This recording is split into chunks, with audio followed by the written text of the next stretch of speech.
Encontro mágico entre almas. Uma senhora na faixa dos 70 anos chega até mim pela primeira vez trazida pela filha, visivelmente fragilizada. No rosto triste e sofrido, a palavra que definia era dor. Conta em nossa primeira conversa que havia sido diagnosticada por seu reumatologista com fibromialgia. A filha, psicanalista, fica na recepção. Pouco depois da anamnese, entra em minha sala para ver o trabalho corporal que começo, mas como prevejo que a coisa vai longe, sugiro que vá embora. Depois acharíamos uma forma para a mãe chegar em casa em segurança. Após a saída da filha, senti que tinha que conversar com a mulher um pouco mais, pois me dava mais sinais de que queria desabafar. Tinha dificuldade de se movimentar na maca e relatou dor no quadril direito. Apesar da limitação, conseguiu deitar-se em decúbito ventral. Comecei os deslizamentos suaves nas costas, fazendo a inspeção natural dos músculos, como escaneamento com as pontas dos dedos, a fim de conhecer o terreno novo. Porém, mesmo um leve toque a fazia sentir dor.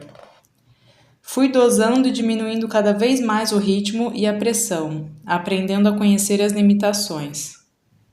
Enquanto recebia as manobras, comentou encantada sobre a mobile do borboletas pendurado na minha sala.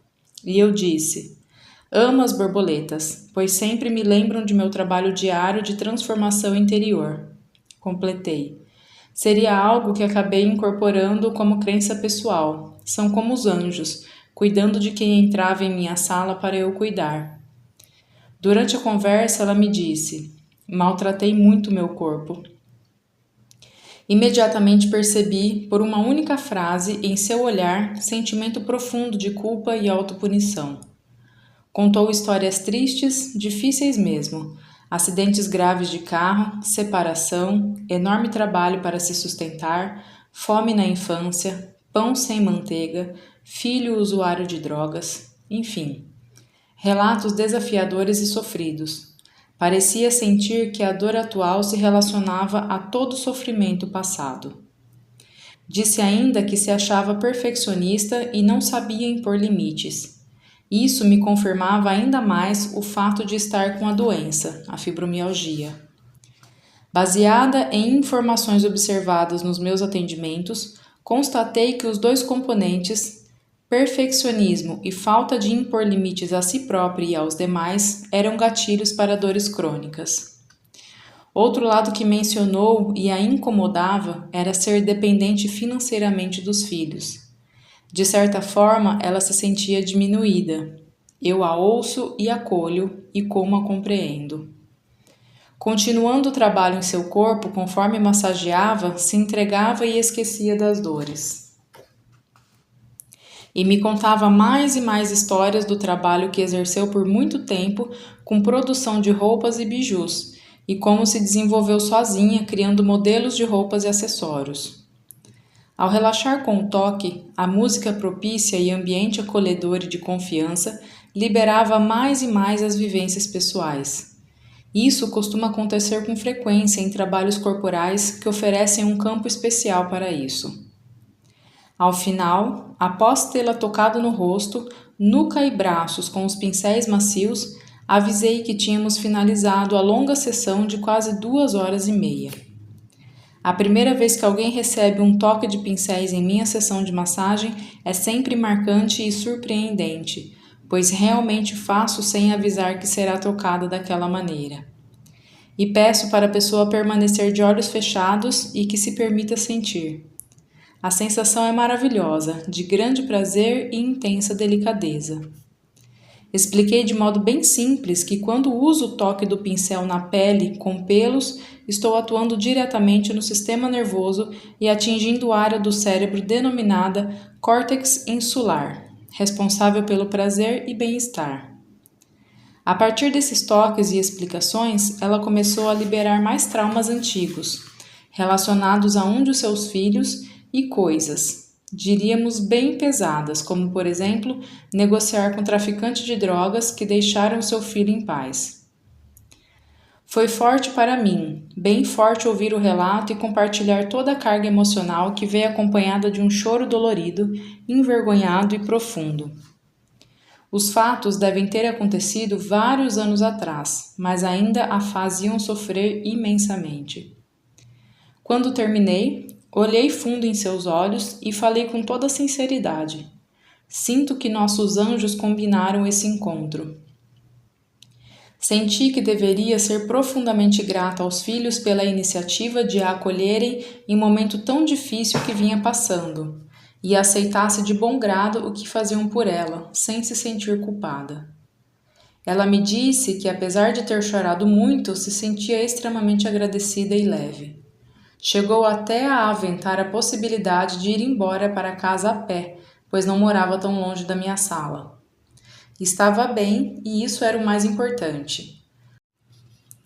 Comparei a mulher franzina que precisava de ajuda da filha para caminhar com a que agora queria caminhar de volta para casa. Foi surpreendente.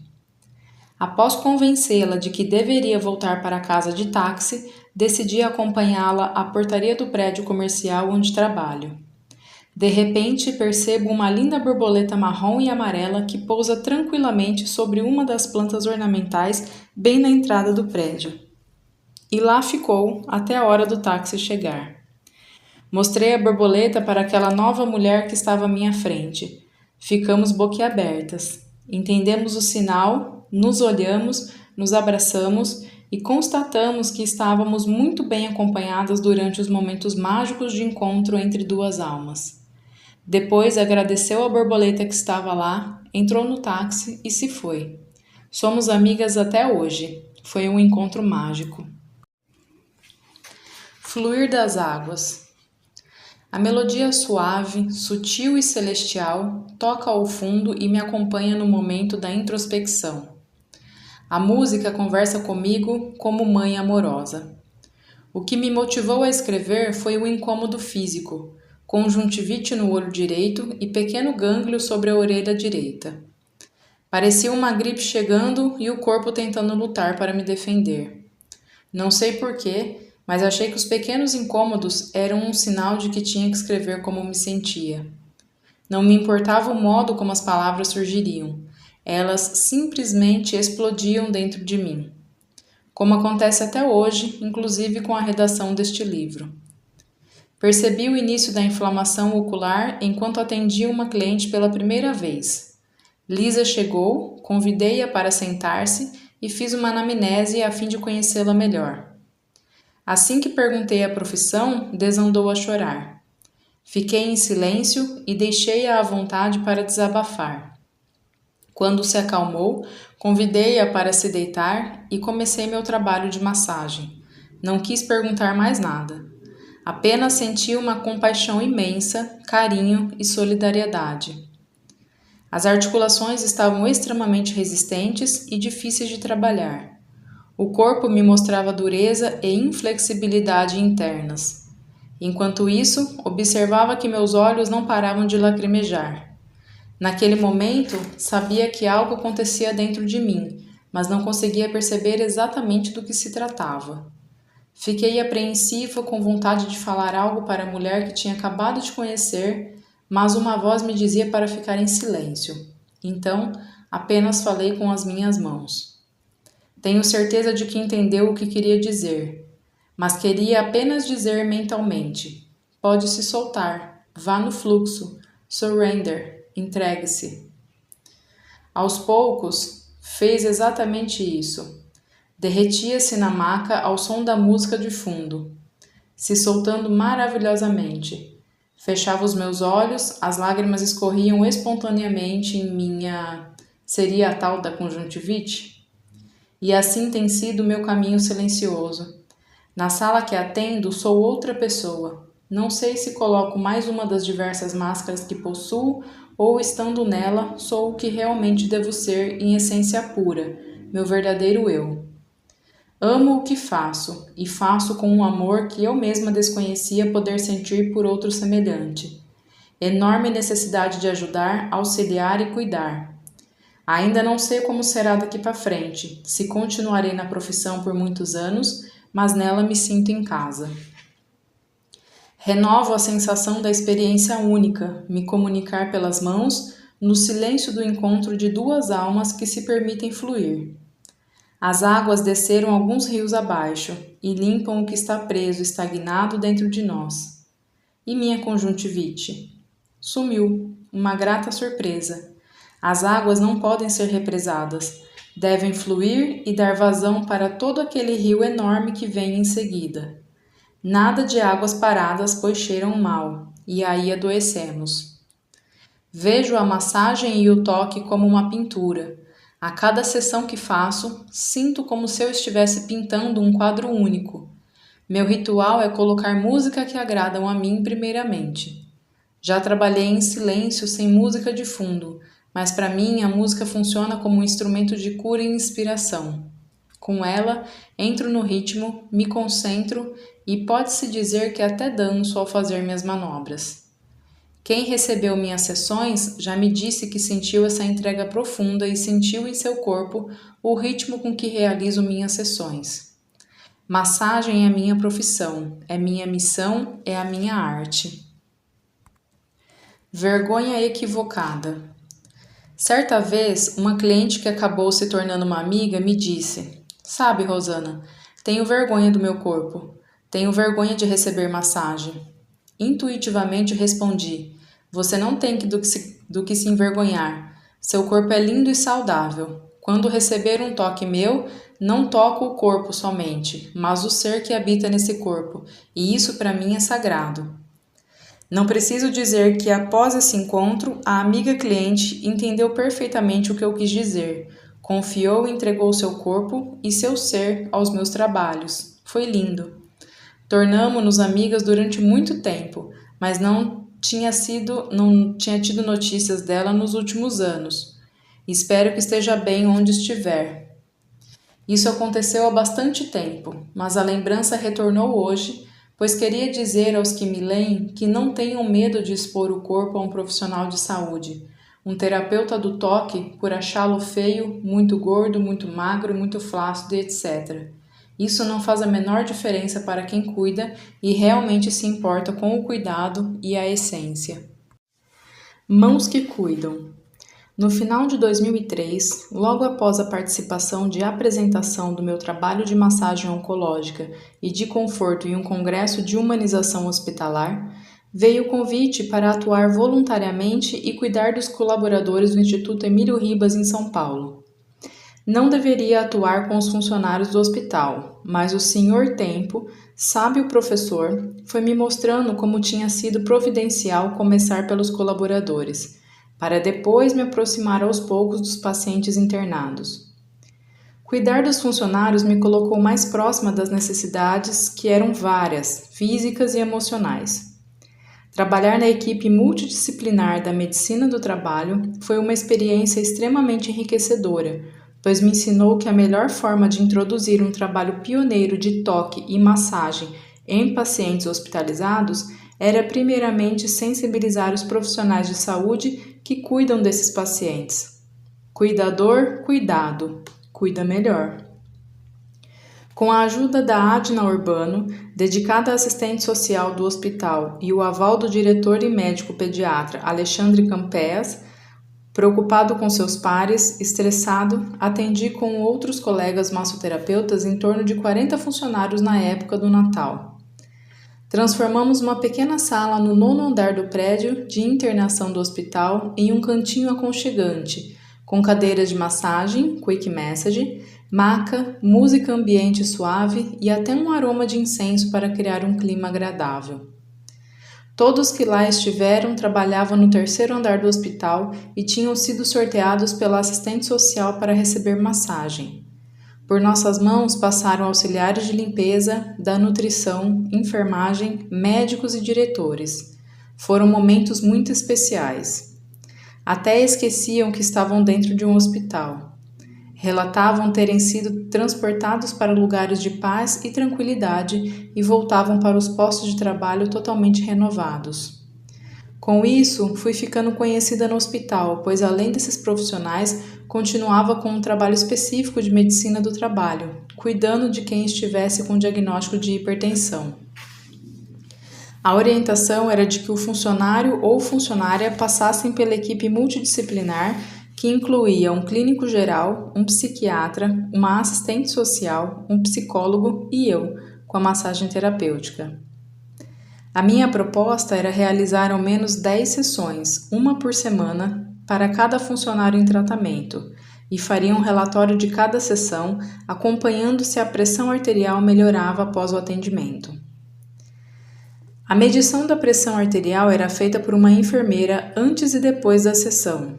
Logo fomos percebendo que algo não estava dando certo, pois ao invés da pressão diminuir, ela subia. Não entendi o que estava fazendo de errado. Fui pesquisar e descobri que tinha que fazer a sequência de massagem de forma diferente da que estava acostumado em consultório, em pacientes saudáveis. Normalmente as massagens são feitas seguindo o fluxo do sangue dos pés para a cabeça. Ocorre que com a hipertensão arterial, as manobras devem ser da cabeça para os pés, com a intenção de fazer o sangue no sentido caudal. Quando compreendi isso, corrigi nas sessões seguintes e logo pudemos constatar, pelas medições antes e depois dos atendimentos, que de fato a pressão arterial baixava consideravelmente.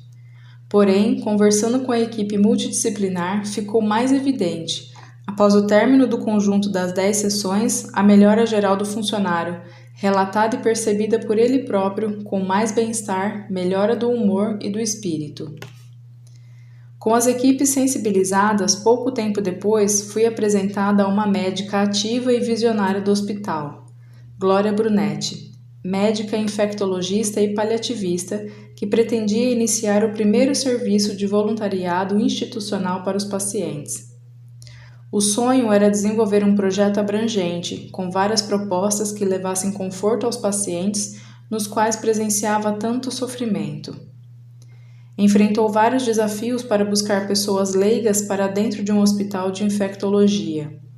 Uma das diretoras naqueles anos, 2002 a 2003, achava que um serviço como esse sairia do controle do hospital e poderia trazer mais problemas que soluções. Mas ela achava que com conhecimento, treinamento e protocolos adequados, seria possível sim que o hospital recebesse as pessoas para o serviço voluntário, e todos seriam beneficiados, pacientes, familiares e funcionários. Fui uma das pessoas que, coincidentemente, na mesma ocasião, procurava levar meu projeto de massagem de conforto para dentro do hospital. Cheguei até ela pelo mesmo médico que me convidou para atuar com funcionários, Dr. Alexandre. Encantei-me com a empolgação dela ao ouvir sobre minha proposta e tudo indicava que a médica Glória também tinha se encantado comigo. Entendeu que minha proposta era séria e bem embasada. No entanto, tive que enfrentar alguns dragões antes de eu conseguir definitivamente adentrar aos leitos do hospital. Correu o risco, inclusive, de ser denunciada pelo Conselho Regional de Medicina por infração ética pelo simples fato de uma médica se interessar por massoterapia e querer inseri-la em um contexto hospitalar. Com grande força de vontade e por acreditar realmente na minha proposta, fez um trabalho de base, agendando reunião com chefias médicas e suas equipes de todos os andares de internação, apresentando o livro Medicine Hands, Mãos de Medicina, da minha professora americana de massagem oncológica, Gayle MacDonald. Aliás, fui responsável pela revisão técnica da tradução brasileira e escrevi o prefácio, que oferecia todos os protocolos necessários para um atendimento seguro aos pacientes hospitalizados. Com o programa aprovado pela diretoria do hospital, tínhamos que nomear o serviço e o nome Mãos que Cuidam, tradução mais bem adaptada de Mãos de Medicina. Surgiu como o mais apropriado para o primeiro programa de massagem voluntária em hospital público no Brasil. Já estávamos em 2004 quando comecei os primeiros atendimentos a pacientes e meu trabalho com os funcionários continuava. Então, dedicava um dia da semana para ficar exclusivamente no hospital, sendo o período da manhã com os funcionários e o período da tarde com atendimento a 3 ou 4 pacientes indicados pela equipe de enfermagem do terceiro andar. Ficava exausta e me perguntava como os profissionais de saúde aguentavam a rotina, e me cansava física e emocionalmente somente em atender algumas horas de um dia na semana. Comecei a respeitar e valorizar o incrível trabalho dos enfermeiros, auxiliares de enfermagem, médicos e médicas, nutricionistas, fisioterapeutas e toda a equipe envolvida em cuidar de pessoas doentes. Pessoal da limpeza, inclusive. Ambiente extremamente desgastante e tenso. Para começar a atender os pacientes no leito, achei importante antes sensibilizar os funcionários do andar. Para isso, propus atendimento de massagem na cadeira de Quick Massage para o pessoal da enfermagem. Era essencial que sentissem no corpo a sensação de bem-estar que eu desejava oferecer aos pacientes. Após o curto atendimento, explicava que precisava de ajuda na indicação dos pacientes. Seria candidato a uma massagem de conforto o paciente depressivo, solitário, nervoso, insone ou com dor muscular. Passei a receber apoio da enfermagem que me ensinavam a rotina do andar, me ajudando a decifrar os termos técnicos do censo e prontuário médico no andar. Eram siglas e nomes de doenças que nunca tinha ouvido falar. Aos poucos, ajudava nos cuidados com os pacientes, facilitando e complementando os serviços médicos tradicionais. Durante um ano inteiro, trabalhei sozinha nesse ritmo, mas com experiência riquíssima em aprendizados para minha formação. No segundo ano, comecei a abrir o serviço voluntário de massagem para mais colegas. A demanda estava aumentando. Meus primeiros voluntários não foram massoterapeutas, mas 2 fisioterapeutas, Luiz Fernando Galbiati e Ana Maria Tabet, que se tornaram grandes amigos mesmo depois de terem saído do trabalho voluntário. Em seguida, chegaram massoterapeutas incríveis, homens e mulheres também agraciados com a maravilhosa sensação de doar o tempo para as pessoas doentes, tão necessitadas de toque. Impossível esquecer do primeiro paciente que me permitiram atender. Não podia ter passado por prova mais difícil. Foi indicado por uma enfermeira que já havia recebido minha massagem. Rapidamente criamos um vínculo e ela, bastante sensível, me disse que atendesse um paciente que se beneficiaria do meu toque. Passou-me todas as informações relevantes e comentou que era um paciente caquético, bem vulnerável, acompanhado por 2 irmãs. Ao ouvir a palavra caquético, nem pensei em perguntar muita coisa. Na hora, imaginei o senhorzinho bem idoso e fraquinho e achei que seria bem fácil. Faria uma massagem bem suave em seus pés, costas, mãos e braços, e pronto. Chego à porta do quarto e o sinal indicava preocupação padrão. Não precisaria usar luvas para atendê-lo. Bato na porta e entro. Apresento-me às 2 irmãs e digo quem sou e o que iria fazer. Ambas me olham, semblante de surpresa, sem entender onde faria a massagem no irmão. O primeiro impacto que chegou a mim foi o cheiro, um odor desagradável de urina misturado a fezes, e ainda vejo o paciente deitado de lado na cama, quase uma caveira recoberta de pele. Nunca tinha visto uma pessoa naquele estado de magreza. Depois entendi que a palavra caquético significava alguém em estado de extrema magreza, e vinha de uma condição denominada caquexia. Ele estava abraçado a um rádio enorme e o que chamava mais atenção eram as costelas expostas e abertas. A única coisa que me vinha à cabeça era deslizar entre essas costelas em forma de leque. E assim comecei a deslizar meus dedos sobre essa região com ele deitado de lado. Estava quietinho antes de tocá-lo, mas depois, segundos depois que comecei, ele passou a sussurrar: "Ai, que delícia, que delícia!" Fiquei encantada. O pouco que estava fazendo era uma sensação bastante agradável. Chamei as irmãs para me ajudarem e mostrei para elas como massagear os pés. Eu ficava com um dos pés e elas no outro, acompanhando o movimento das minhas mãos. Elas se emocionaram. Acho que se sentiram úteis de alguma forma no auxílio do irmão. Foram poucos minutos entre a hora de eu entrar no quarto e vivenciar o relato acima. mas nesses minutos mágicos tive a certeza de que estava fazendo a coisa certa, na hora certa, e era ali que deveria estar. Já não conhecia mais os odores desagradáveis, todo o medo inicial do primeiro atendimento em um hospital de doenças infecciosas havia desaparecido. Depois dessa vivência, qualquer outro tipo de atendimento me pareceria fácil. Ingenuidade minha. Tantas outras vieram, tão ou mais desafiadoras.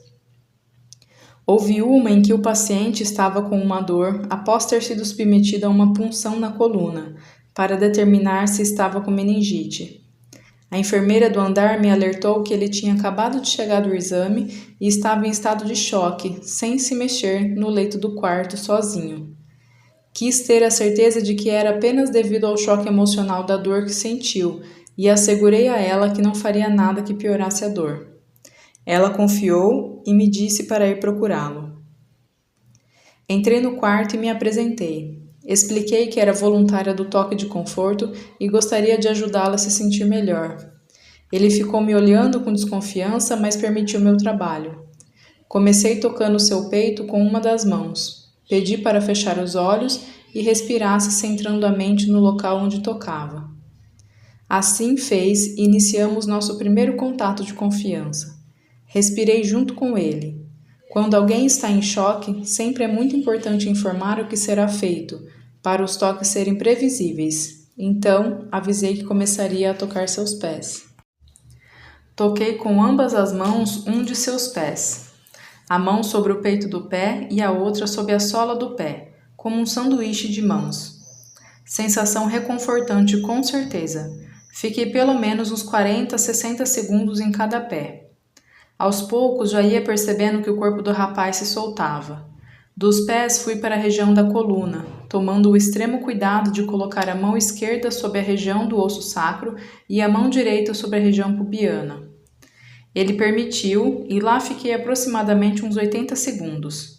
E foi exatamente essa região que ele respirou profundamente comigo, sob minha orientação, e então senti um peso sob a mão que estava no sacro, como se ele definitivamente tivesse derretido, se soltando totalmente da retenção por tensão, que estava fazendo involuntariamente para se proteger. Quando percebeu que seu corpo não doía, se espreguiçou deliciosamente e me disse: "Você é um anjo. Não sinto mais nada. Meu anjo, meu anjo." Fiquei com um misto de sentimentos. Será que era um anjo? Ou foi por estar no meu estado de presença e tinha sabido usar os conhecimentos apesar de serem toques bem simples? Eu lhe disse: "Não, meu querido, eu não sou um anjo. Apenas percebi a necessidade do seu corpo e usei minhas técnicas de trabalho corporal para aliviar a sua angústia. Só isso." "Só isso? Acha pouco? Você é uma santa." E se levantou para ir ao banheiro, depois de um tempão sem ter coragem de se mexer na cama. Nesse rapaz não fiz nenhuma manobra de massagem, usei toques suaves da terapia crânio-sacral. Apesar de delicados e sutis, foram a ferramenta essencial para exatamente o que ele precisava naquele momento. Sempre que desejo me lembrar da lição da simplicidade e leveza para resolver coisas complicadas na vida, abro a gavetinha da memória, esse atendimento. Noutra ocasião, me foi pedido para auxiliar a equipe de enfermagem com um paciente especialmente difícil. Ela estava sozinha no quarto e aguardava a visita da sua mãe, que era enfermeira. Acreditava que apenas a mãe saberia cuidar dela melhor do que o pessoal da enfermagem. Não sei ao certo o motivo da crença, mas estava descontente com o pessoal que cuidava dela no dia a dia das rotinas hospitalares. E apesar de estar suja de fezes, não deixava ninguém trocá-la. Nervosa, mandava todos para fora do quarto. Como eu adoro um desafio. Falei para a enfermeira-chefe do andar que gostaria de tentar ajudá-la. Ela me deu autorização e me desejou boa sorte. Bati na porta e entrei. Realmente, o odor do quarto era bem desagradável.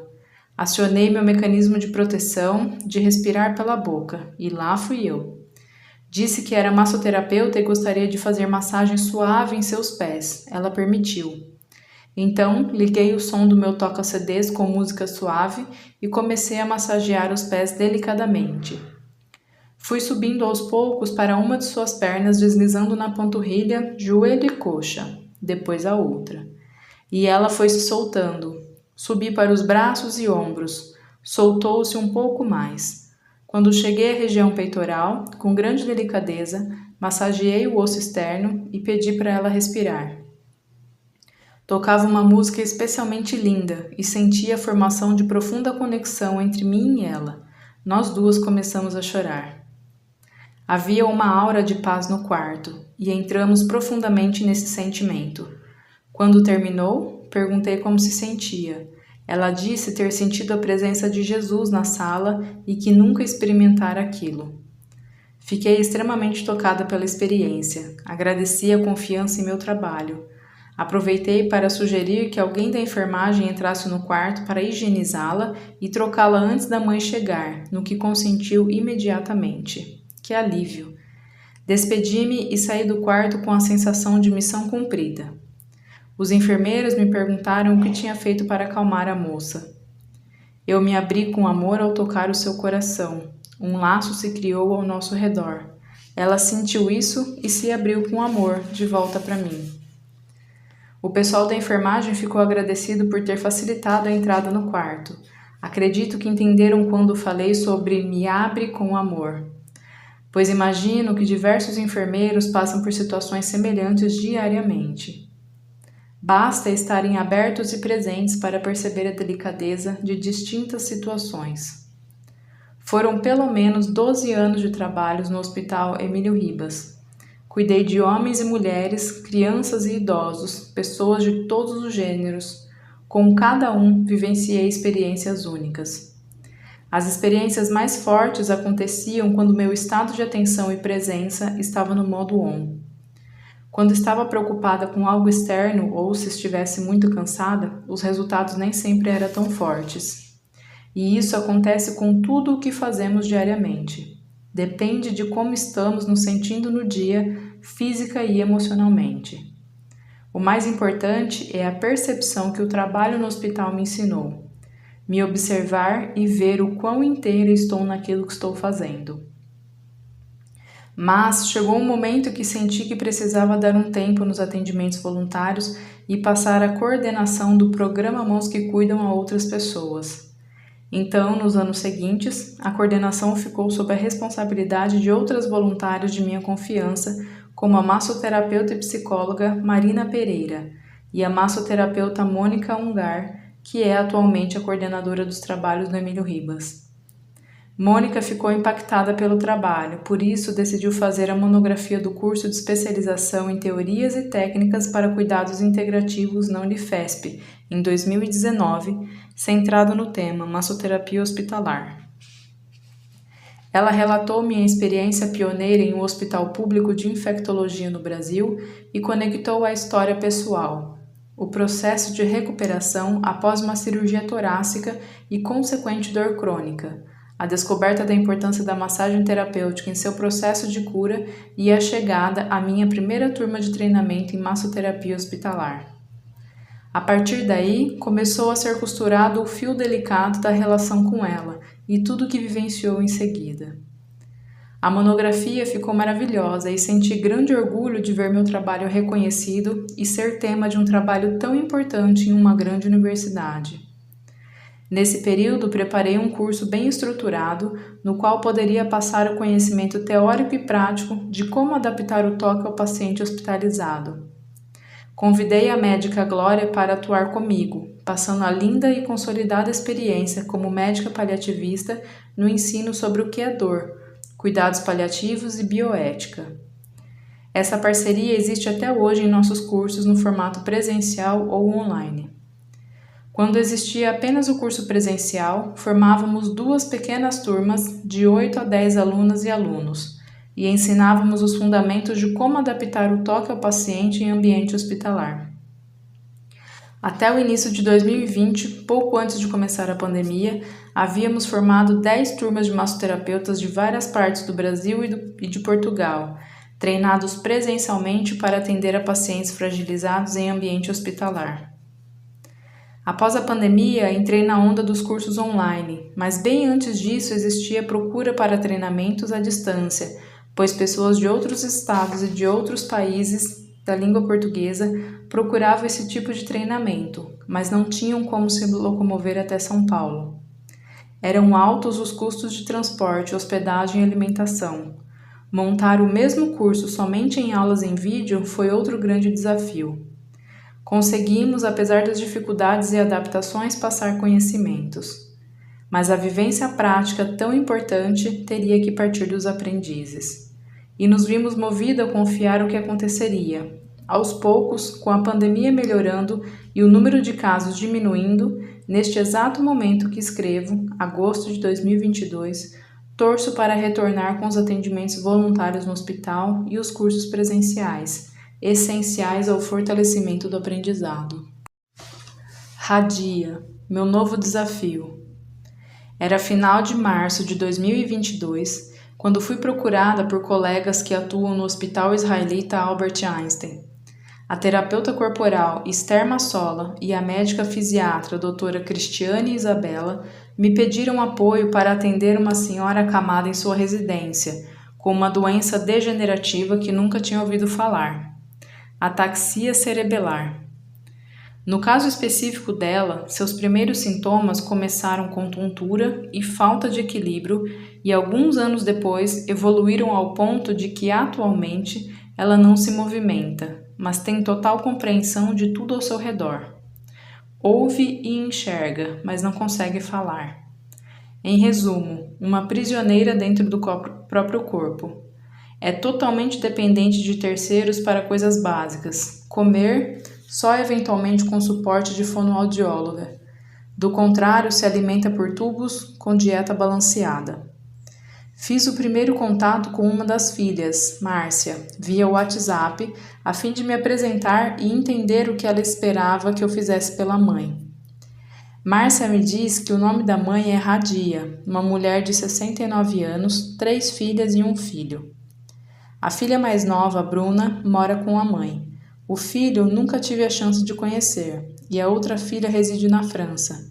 Quem se encarrega das compras e organização das equipes de home care é ela, a Márcia. Uma mulher alegre, autoastral e cheia de esperança de que um milagre aconteça com a sua mãe. Todas as vezes que atendo Radia, ela está maquiada, com lápis nos olhos e batom nos lábios finos. Cabelos impecavelmente tingidos de preto, unhas pintadas com um esmalte alegre. Esse é um pedido da Márcia, filha mais velha, para a delicada cuidadora Ilma. Ainda que deitada na cama, está sempre com roupas coloridas e confortáveis, e no mínimo 2 cuidadoras dia e noite. Um cuidado que poucas pessoas na condição dela podem ter. Além de contar com cuidadores avulsos para monitorar outras funções do corpo e deixá-la confortável. Seria a minha primeira vez tocando alguém que não me daria um feedback sobre como se sentia ao ser tocada. Isso, de certa forma, mexia comigo. Me incomodava porque não tinha certeza se o que eu estava fazendo estaria sendo agradável para ela. No começo eu fiquei com a impressão de que ela não gostava de mim. Para uma massoterapeuta, confesso que isso é difícil, porque sim, a gente sempre quer agradar e gosta de um feedback positivo. As filhas perguntavam para a mãe se ela estava gostando, e a forma dela dizer sim era fechando os olhos. E claro, eu ficava olhando para o rosto dela, aguardando-a fechar os olhos em aprovação. Com as semanas e meses passando, fui entendendo que ela aguardava semanalmente por aquele momento de descanso no meio de tanta movimentação, no entra e sai de gente do seu quarto. Experimentei vários tipos de toques, desde deslizamento com as minhas mãos usando os melhores cremes que tenho, até trabalhos com meus pincéis para estímulo nervoso sensorial em seus braços e pernas.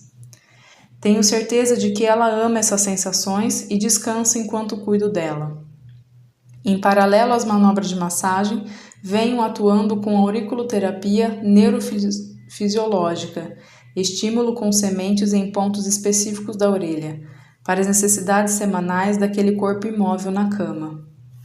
A cada sensação, escolho os mais variados tipos de música, desde as mais suaves até as mais alegres, como as músicas árabes, já que ela tem origem síria.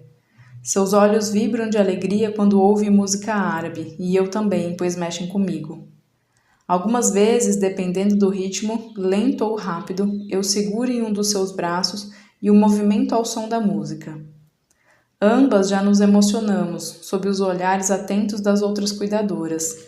Elas me dizem que quando estou lá, passo calma e tranquilidade, e esses são realmente atributos ou qualidades que quero transmitir quando atendo ou mesmo quando estou em qualquer ambiente com mais pessoas.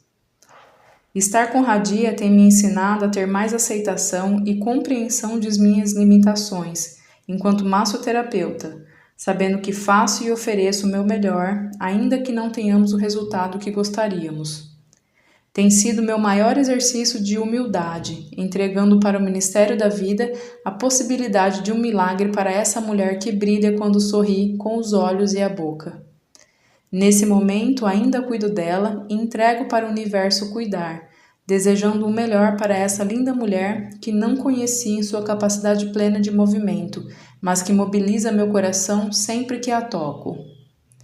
O endereço mais difícil de se estar é no corpo do outro. Laços brilhantes e grandiosos. No último minuto do segundo tempo, já em fase de diagramação desta autobiografia, recebo um depoimento emocionado de Denise, que me pede para ser inserido no corpo do livro. Assim o faço, muito agradecida.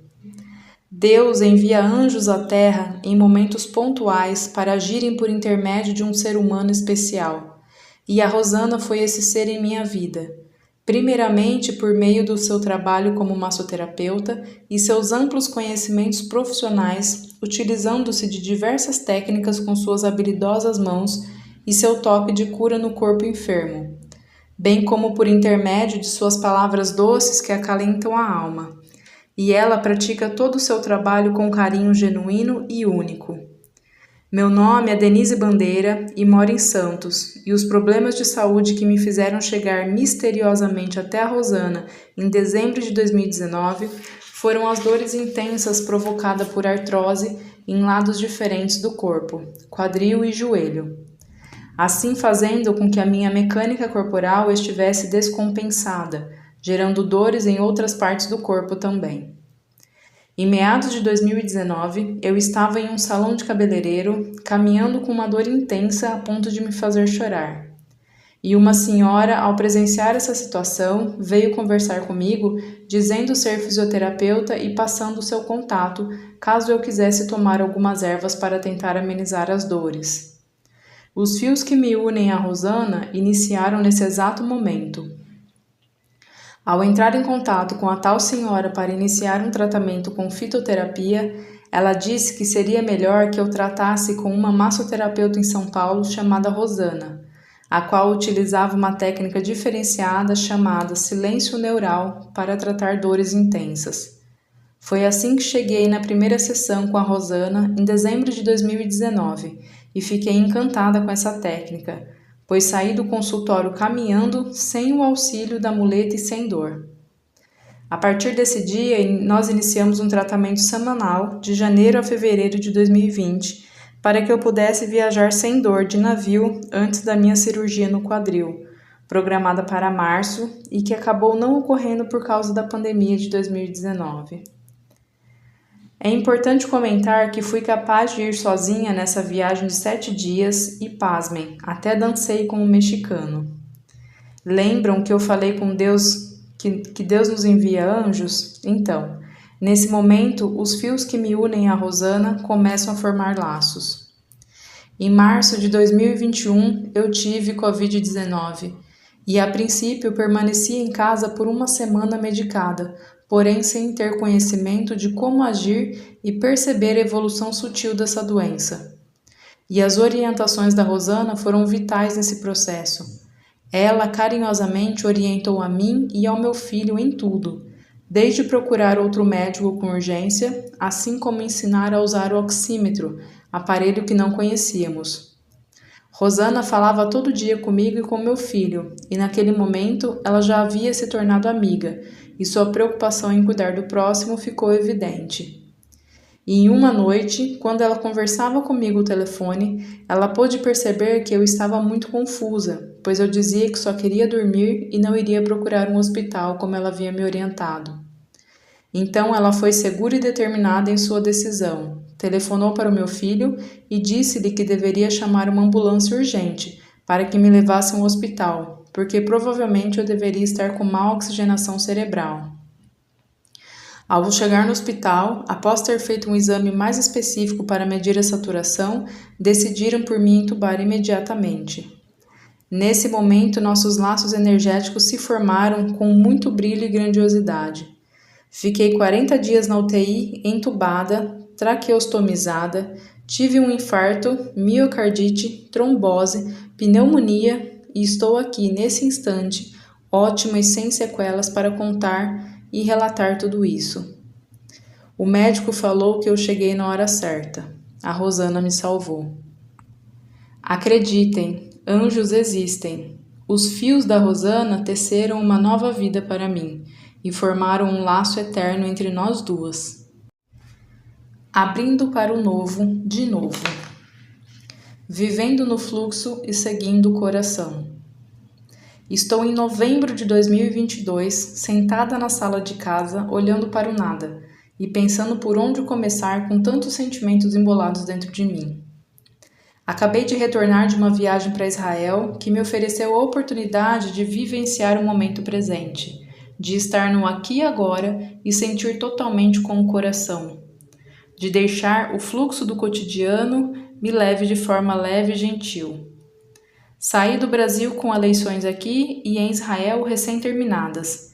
Em ambos os países, a população dividida ao meio. De um lado, a esquerda venceu, de outro, a direita. E eu, querendo caminhar para frente, cansada de tantas polêmicas com relação à política mundial. Foram 2 semanas revisitando o passado, olhando com outras lentes um país que me reinventa diariamente com todos os seus desafios. Que, aliás, não são poucos. Um país que agregou com sua massa de gente pessoas das mais diferentes culturas e formas de enxergar o mundo. Um povo que trabalha muito para sobreviver, que me parece bastante cansado, mas que almeja qualidade de vida, dias de mais tranquilidade e paz para todos os que habitam naquele pequeno pedaço de terra do planeta. Parece que falo do Brasil, mas estou falando de Israel. Todos nós, habitantes do planeta Terra, totalmente interconectados por essa imensa rede de fios, queremos a mesma coisa: paz, segurança e tranquilidade. Enquanto estava no avião, tive tempo de sobra para pensar no que abandonaria, ainda que temporariamente, mas já ensaiando a possibilidade de algo definitivo: me mudar para Israel com o Vitor. Minha intenção com essa viagem era de sentir o país, como alguém que coloca um termômetro para medir a temperatura.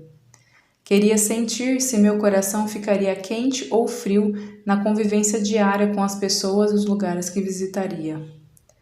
A última visita ao país, em 2008, havia sido logo depois de nossa viagem para a Itália, quando visitamos a comunidade da Manhur, no Piemonte.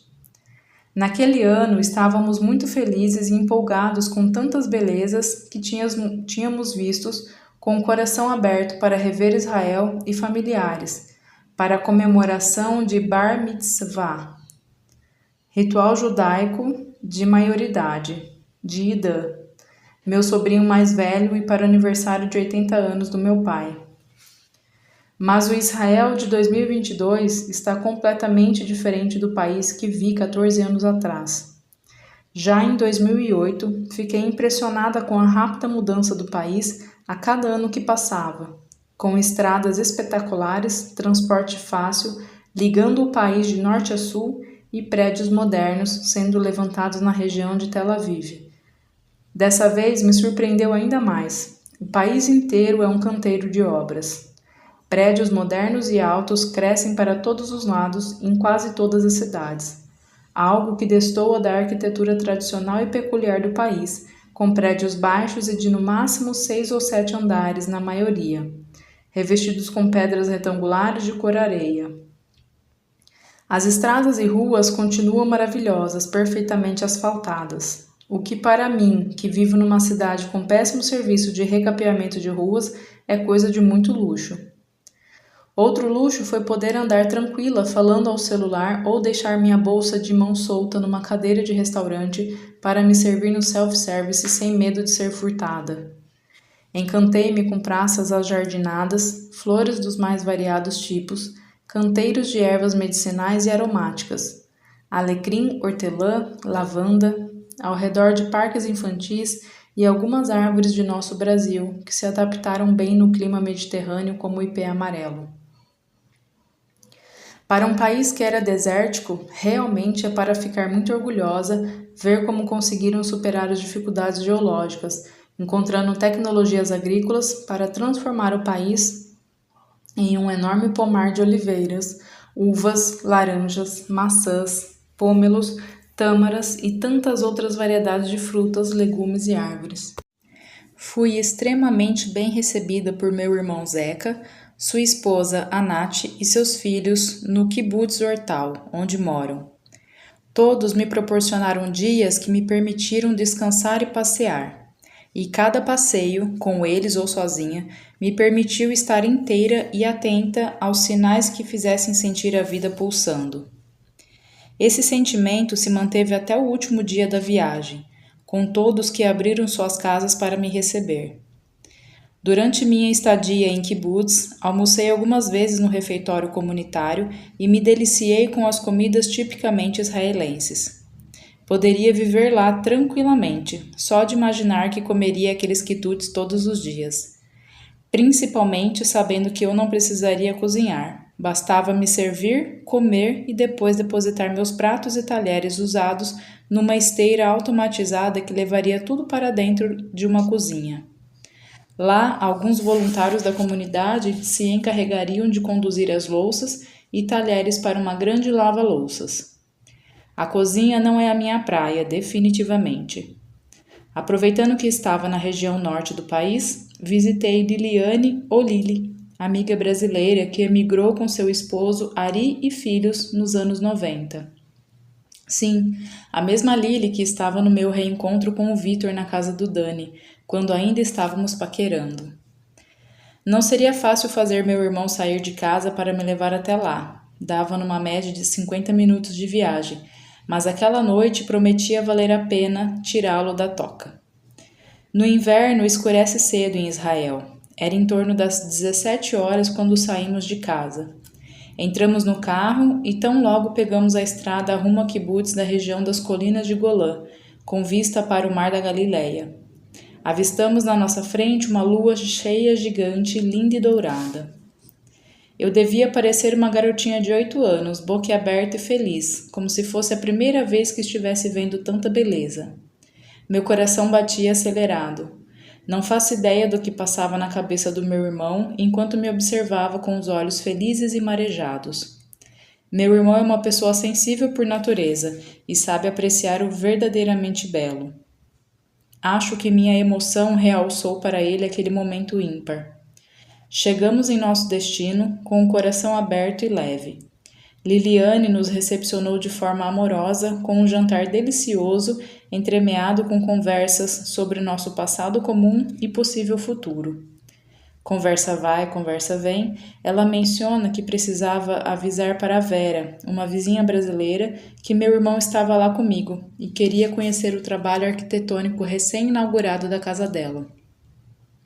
A mesma arquiteta que havia projetado a reforma de sua casa iria fazer a dele, e por isso meu irmão queria ver o resultado final. Então pergunto: Lili, qual Vera?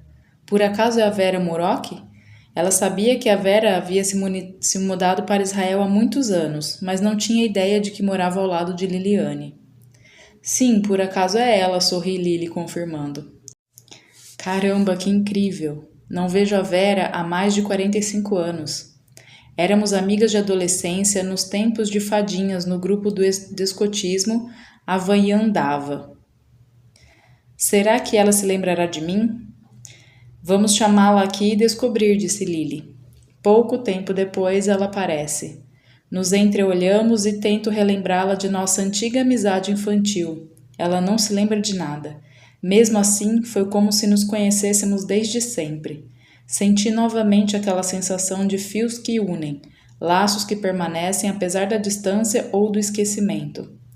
Os elos se mostram fortes também com a Liliane e nossa história em comum na criação de nossos filhos.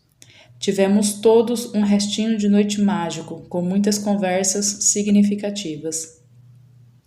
Após uma semana com meu irmão e sua família, começo com o meu sobrinho Ida, de motorista e parceiro, a descida do norte de Israel em direção à mais nova cidade planejada de Israel, rumo à pequena Harish. Nessa cidade moram Cláudia, única irmã do Vitor, com seu marido José. Seus 4 filhos também estão em Israel, cada um num canto do país. Recentemente, minha sogra Fernanda emigrou para lá e está morando com eles. Um desafio na dinâmica do casal e para minha sogra, que sempre teve um confortável apartamento em São Paulo e que preferiu habitar um pequeno quarto no apartamento da filha e do genro, a ficar em um local onde se sentia sozinha e insegura. Ainda em fase de adaptação para ambos os lados, estão todos se esforçando para que essa convivência dê certo. Pelo menos foi essa a sensação que tive. Minha ideia na cidade era caminhar pela redondeza, sentir a energia do lugar e ver os prós e contras de uma possível morada quando emigrássemos. Observava as poucas pessoas nas ruas entre crianças e idosos. Era um horário em que a maioria das pessoas estavam trabalhando ou dentro das escolas. Andei pelos parques infantis, ruas largas com jardins, muitas árvores em crescimento, observando interessada os variados tipos de flores plantadas nos canteiros. Queria saber mais coisas, onde o sol se punha no final do dia, o tipo de vista que gostaria de ter da minha varanda, quais ruas mais arborizadas e silenciosas e os mais bonitos cenários da cidade. Eu me imaginei vivendo lá e senti que era possível. E o melhor, naqueles dias em Harish, percebi que não havia tossido nenhuma vez. Foi quando me dei conta que possivelmente minha tosse crônica e seca era resultado de anos vivendo na poluidíssima São Paulo. Bingo! Claro que numa cidade com 40 mil habitantes, poucos carros, meu pulmão iria agradecer. Ponto positivo para a pequena e pacata Harish. Nesses dias de convivência com meus cunhados e sogra, ofereci ajuda sempre que possível. Notei que o cotidiano deles era corrido e cansativo. Meu cunhado com dor forte na coluna e de cama, recém-chegado de 9 dias de hospitalização. Minha sogra também com dor crônica na região lombar e que a impedia de caminhar pelo bairro, sentiu minha disponibilidade e me pediu para massagear a região da dor. Fiquei tão surpresa e feliz por ela ter me dado a oportunidade desse cuidado com seu corpo. Era raro ela me pedir ajuda. Meu sobrinho Alexandre veio de outra cidade para receber um cuidado da tia massagista. Eu me senti útil e prestigiada. Caminhei e conversei com minha sobrinha querida Rafaela e conheci suas 2 pequenas filhas, doçuras de meninas. Procurei conviver com toda a família que havia saído do Brasil há alguns anos e ajudar no que eu pudesse para aliviar um pouco o fardo das pequenas coisas cotidianas. Sentia-me feliz em contribuir de alguma forma, ainda que ninguém tivesse me pedido nada. Terminados os meus dias por lá, rumei para a cidade vizinha, onde me hospedei na casa de uma outra brasileira, a hospitaleira e amorosa Helena, amiga de adolescência do Vitor e que também emigrou para Israel há alguns anos. Trabalha como guia de turismo e me convidou para conhecer a redondeza, próxima à cidade de Harish, especialmente a cidade de Hadera e as vizinhas Karkur, Binyaminah, Zikron, Yaakov, Pardes Hana, além do pequeno bairro litorâneo chamado Givat Olga, com lindas falésias e um pôr do sol que me conquistou. Fiquei apaixonada por esse lugar e logo me imaginei morando ali. Seria uma linda possibilidade, mas talvez inviável financeiramente falando. Após um dia intenso de passeio, rumamos para a casa da Helena, que fez o jantar mais rápido e gostoso que já presenciei. Conversamos, eu, ela e seu esposo, durante o jantar e pouco depois delicadamente me retirei, pois estava exausta. Dormi num quarto bunker, obrigatório em todos os prédios e casas de Israel, devido às ameaças constantes de mísseis vindos de regiões vizinhas, e apesar de confortável e pitoresco, achei melhor dormir com a pesada e grossa porta de ferro semi-aberta. Me dava uma certa aflição dormir num quarto blindado. No dia seguinte, mais passeio por Cesareia e região. Novos laços se formando após essa convivência gostosa com Helena. Que pessoa forte e especial. Minha viagem seguiu rumo ao centro do país, já me aproximando de Tel Aviv, em direção ao distrito de Ramat Gan. Lá fiquei hospedada com outra amiga, também chamada Helena. Além de ter estudado com meu irmão Zeca na infância, tínhamos nos conhecido e criado nossos primeiros laços de amizade durante uma formação de reeducação do movimento com o coreógrafo Ivaldo Bertazzo há alguns anos em São Paulo. Enquanto Helena trabalhava de manhã como fisioterapeuta, passeei com outro casal brasileiro que veio especialmente me encontrar para visitar os parques da região. Foi uma manhã ao ar livre e no meio das árvores e pássaros, com uma acolhedora companhia. Era tudo o que eu precisava para descansar minha mente agitada com tantas informações novas, uma cultura tão diferente da nossa e uma língua difícil de entender.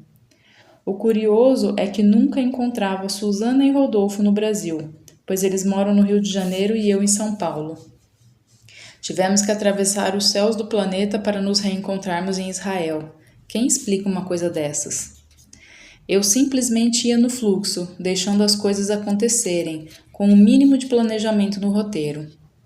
Na noite anterior ao meu retorno para o Brasil, fiquei em companhia da Helena e sem sua preocupação natural de ter que trabalhar no dia seguinte.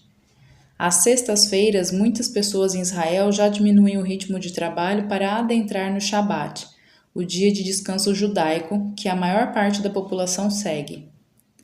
Com isso, tivemos tempo para prosear, trocar experiências e fazer companhia uma para a outra num boteco de esquina com comida tipicamente israelense. Dia seguinte foi de organização de malas e retorno para o Brasil. Olhando para trás, vejo como foram dias leves e bem aproveitados. Foram assim, penso eu, porque escolhi que fossem dessa forma. Sem cobranças, sem pressa, colocando total atenção em tudo o que fazia e respeitando o ritmo do meu corpo quando pedia descanso. Como é valioso quando temos tempo! Quão precioso é quando estamos em paz para tomar decisões sem cobranças externas ou mesmo quando deixamos de ser nossos próprios carrascos. Agora estou de volta. Revejo o bairro onde moro com suas árvores verdes e floridas, a bagunça que é a Avenida Angélica onde moro com minha mãe, o barulho das buzinas, o trânsito frenético e percebo em meu coração que também amo essa cidade. E agora? Me dá um aperto no peito em pensar que terei que renunciar a muitas coisas boas da minha vida aqui para dar um grande passo, fazer uma mudança profunda em minha vida que exigirá muitas adaptações. Não tenho medo de mudanças e nem das adaptações. Sou canceriana com ascendência em peixes, mais adaptável impossível, dizem as muitas astrólogas que já fizeram meu mapa astral. Mas a sensação é de uma certa preguiça, apenas isso. Que sentimento estranho. Ensaio falar com minha mãe sobre o tema de minha mudança e a única coisa que me vem à cabeça é sugerir um meio termo, um movimento de transição. Pergunto para ela: Mãe, o que você acha de eu voltar a morar com Vitor a partir de janeiro de 2023? Acho uma boa ideia, filha. Ufa, ela aprovou a sugestão. Então complemento. Continuo a vir na sua casa durante a semana. Venho sempre que possível. Ajudo com as compras da casa e consultas médicas e cuido das suas necessidades sempre que precisar. E pensei em dormir com você um dia da semana. Tá bom, vamos experimentar, mas acho que você não vai mudar para Israel. Não sei bem como foi minha expressão facial quando ela disse isso. Acho que só consegui dar um sorriso de canto de boca. Pensei. Por que será que ela disse que eu não iria embora? Achei melhor não insistir ou investigar, deixar o fluxo da vida correr. Minha intenção ainda é fazer a mudança em meados de junho de 2023. A verdade é a seguinte: eu sinto um certo medo e sentimento de culpa por deixar a minha mãe nessa fase da sua vida. Acredito que ela também sinta o mesmo, apesar de não querer entrar em contato com nenhum desses sentimentos. Racionalmente, sei que ela entende que preciso seguir a minha vida com o Vitor, seja aqui no Brasil ou em Israel. mas o coração se acostumou com a única filha por perto nos últimos 5 anos. Então, me colocando no lugar dela, como também sou mãe, imagino como se sente. A decisão está praticamente tomada. O termômetro do coração aqueceu em Israel. Tive também algumas sensações geladinhas na barriga, só de pensar em ter que falar outra língua. Mas acredito que vou conseguir. O problema é que o coração também esquentou aqui no Brasil, quando revi minhas 2 filhas me aguardando ao chegar. Assim como quando entrei e voltei a atender no meu consultório, meu refúgio de paz. Quando revi amigos e amigas e os rostos conhecidos de pessoas com quem convivo diariamente pelo bairro. Sinto que será possível uma abertura interna para essa grande mudança. Mudanças são extremamente cansativas, mas também abrem novos circuitos em nosso cérebro, com novos aprendizados e desafios. Faço planos e tenho desejos. Chego a sentir até uma certa excitação pelo novo. Novamente deixarei o fluxo da vida me levar para onde tenho que ir, fechando um ciclo para dar boas-vindas ao que está por vir. A melhor bússola ainda é o coração. Viver é ir tecendo naturalmente as tramas da existência. Lia Luft. O que a saudade me ensinou? Você já perdeu o tempo de um sorriso, se perguntando quando a felicidade vai chegar? Motivos para sorrisos a gente tem, só basta aprender a enxergar. Tudo bem querer ir além, mas é diferente não valorizar onde você já está.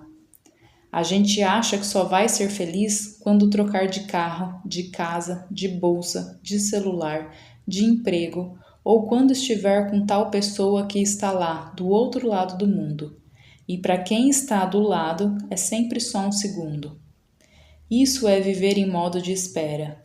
Uma mistura de ansiedade do que virá, com vontade de virar outra vez quem a gente era.